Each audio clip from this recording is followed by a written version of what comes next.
Hi guys and welcome back to the channel. Okay guys, we're going to be seeing a video today and this is titled Group B when rallying got too fast. Okay guys, without wasting much of your time, please subscribe and let's get right into this. The Audi Quattro, Lancia 037 and the Peugeot 205 T16, some of the most iconic names in rallying. Cars that pushed the limits of what was possible in a way that we haven't seen since. It was called Group B and is still held as the golden era of rallying. Group B was a class where manufacturers were allowed to go all out with almost unlimited power, crazy aerodynamics and new exotic materials. It brought about new technologies like four-wheel drive, semi-automatic gearboxes and clever turbocharging systems. However, it was only for the bravest of drivers. The hugely powerful cars needed a lot of manhandling to thread them through the tight, twisty stages, away from huge drops and dodging a sea of spectators. But how did this come about, and what can we learn from the crazy cars that won in the Group B era? Rallying went wild in the 80s. The FIA wanted to attract more manufacturers and so created a class that would give the designers pretty much free rein. No power. I never knew that rallying is way back up to the 80s. This is really cool. Power limits, no regulations on boost and whatever exotic materials you liked. Rally cars over the years have been largely based on road cars, with rules tightening and loosening on how close the relationship has to be between the stock car and the ones that actually race the stage. For example, in the Group A class, the manufacturers have to produce 5,000 road-going versions of the car before it is allowed to compete. In Group B, to lower the costs and interest manufacturers, they ruled that only 200 cars needed to be produced. Group B also allowed almost endless modifications to be made, meaning the rally cars were nothing like the road cars at all.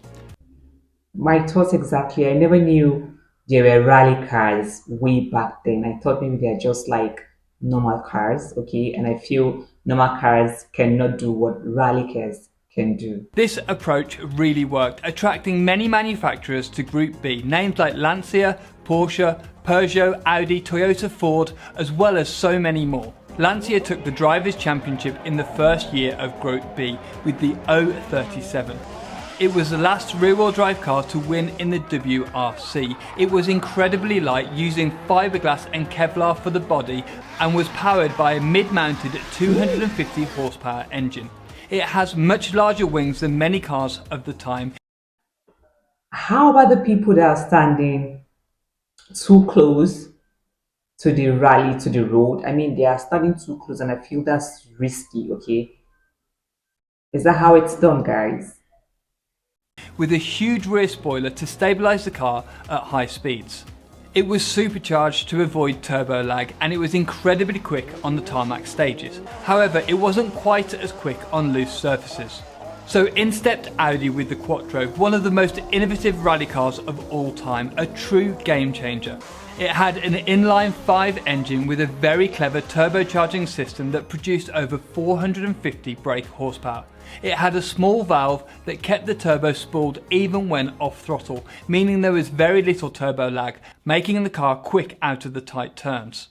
The Audi also had a very aggressive aero kit with a huge spoiler at the front of the car and an even bigger wing on the back. This was one of the first sophisticated uses of aerodynamics in rallying. Drivers said it made the car extremely stable at high speed. The insane power was put through a clever semi-automatic gearbox and drove all four wheels. It was the first car to use a four-wheel drive system effectively. Before this, many manufacturers stuck to rear-wheel drive as they thought the additional weight would outweigh any time gains from the extra traction. And yes, the Audi was very heavy, and the four-wheel drive system meant the weight was higher up than you would like in a rally car normally. But despite the compromised dynamics, it worked. The Audi had more power than the rest of the field, but could also use it more effectively, deploying more power even on surfaces like gravel, dirt and ice. Audi won its first race with the car and didn't really stop after that. They shaved seconds, if not minutes, off stage times. The Audi four-wheel drive system really changed the game in rallying. But the Audi dominance didn't last long. Peugeot came out with a car that would expose the weaknesses of the Quattro. They used a similar four-wheel drive system but packaged it very differently. Their secret was that they really nailed the car's dynamics. They built the car to look like the road-going 205, a small hatchback. It had a very short wheelbase, which generally makes cars more nimble at low speeds with the trade-off of less stability at high speeds. However, rally stages are often so tight and twisty that this strategy paid off for Peugeot. They also did everything they could to keep the weight central. They fitted a 1.8 litre engine in the middle of the car, although it didn't have the clever anti-lag system that the Audi did. So the drivers used an old trick to keep the turbo spooled up. They left foot braked for the corners while staying on the throttle. This kept the turbo spooled up and gave them immediate power on the exit. But what was really unusual about the 205 was the orientation they mounted the engine in. Normally, race cars have longitudinal mounted engines with the crank parallel with the direction of the car. However, Peugeot fitted it in a transverse orientation, and instead of mounting the gearbox below the engine like in the Audi, Peugeot mounted it to the side. This meant that the majority of the weight in the car was between the two axles and could be mounted lower, making the car much more nimble and responsive in the corners. Low centre of gravity means the car doesn't roll too much, and if it's in the centre of the chassis, the car is easier to rotate in the corners. The 205's weight distribution wasn't 50-50 though, it placed around 60% of the weight on the rear wheels. In simple terms, rearward weight distribution promotes oversteer and frontward weight distribution creates more understeer. This rearward bias meant the car was easier to turn in and control through the turns. You can really see this if you watch the Audi through the corners. The Audi was very front heavy and produced a lot of understeer. The drivers are trying to neutralise this with the throttle, but they have to correct the car several times through the corner. The Quattro understeers, then oversteers, then understeers again through a turn. The drivers really have to wrestle it through the corner. The Quattro was by no means an easy car to drive. Now look at the Peugeot, there is one smooth input on the steering and the car looks much more balanced and easy to drive. There is no wonder it was quicker. It's incredible to watch as these drivers control the car when at crazy speeds on tight and twisty rally stages. Also not forgetting they are threading the car through a sea of spectators on the stage. But why are the fans allowed to be so close to the cars? The stages are public roads, meaning anyone could go and spectate. However, it meant that many got extremely close to the cars. Back then, people did get hit, but it was considered to be part of the challenge for the drivers. They often kept it pinned and had to hope that the fans would get out the way in time. This guy even had to jump over a passing car. Many manufacturers understood that Peugeot's approach was the way to go, all producing smaller, short wheelbase cars with all the weight in the middle. MG created the Metro with a distinctive boxy shape and a huge front wing, and the Renault 5 took a similar approach too. However, it was Lancia that did it the best. They finally scrapped rear-wheel drive after being uncompetitive all year, so they created the Lancia Delta S4, a short wheelbase four-wheel drive monster.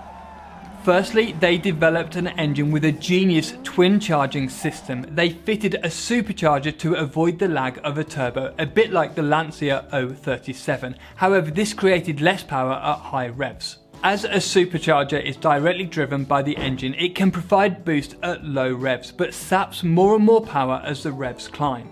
So what Lancia did was fit an additional turbocharger that would provide boost at high revs. So low-end boost was provided by the supercharger before cutting out and letting the turbo take over at higher revs.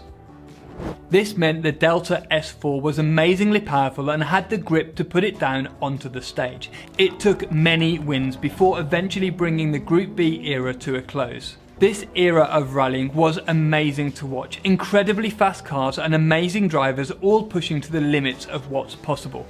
There were different winners every year and cars that looked remarkably different with incredible engineering. However, you can't ignore the fact that it was extremely dangerous. The cars were too powerful, difficult to drive, and not enough emphasis was put on the safety of drivers and spectators. The biggest issue was the minimum weight rule. Cars could weigh as little as 890 kilograms. So to be competitive, manufacturers would do anything they could to get this limit down. This created a breed of cars that were very fragile and not up to the job of protecting drivers in a crash. Many of the drivers explained that if this weight limit was higher, more strengthening could have been added to better protect the drivers in a crash. Several huge crashes happened. In Portugal, Santos crested a rise in his Ford RS200. He lost control and went off the course, horrifically injuring 31 spectators and killing 3. All the teams immediately pulled out of the rally and it left Group B hanging on by a thread. A few months later, the final blow came. Lancia's Henri Toivonen was the championship favourite when he lost control late in a fast turn. He was winning by a huge margin when he and his co-driver Sergio Cresto came flying off the road, heading down a steep hill. The impact ruptured the fuel tank, spilling fuel over the red-hot turbocharger, sending the car up in flames.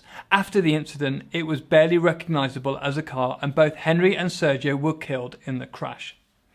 This led to many manufacturers pulling out and the FIA ended the Group B class the following year. You should watch this video where I explain what it takes to modify a rally car to set the outright record at Pikes Peak, or this other video that I think you'll love. Thanks very much for watching and I'll see you in the next one. Wow, guys, rallying is generally risky and insane. And the ones we have from way back are really insane. So sad that they have to lose their lives in the course of this. Okay, I think rally cars has really improved compared to what we have way back. Okay, all right, guys, thank you for recommending this. If you have any suggestions, please drop them in the comment section. Thank you guys for watching. I'll see you guys in my next one. Bye.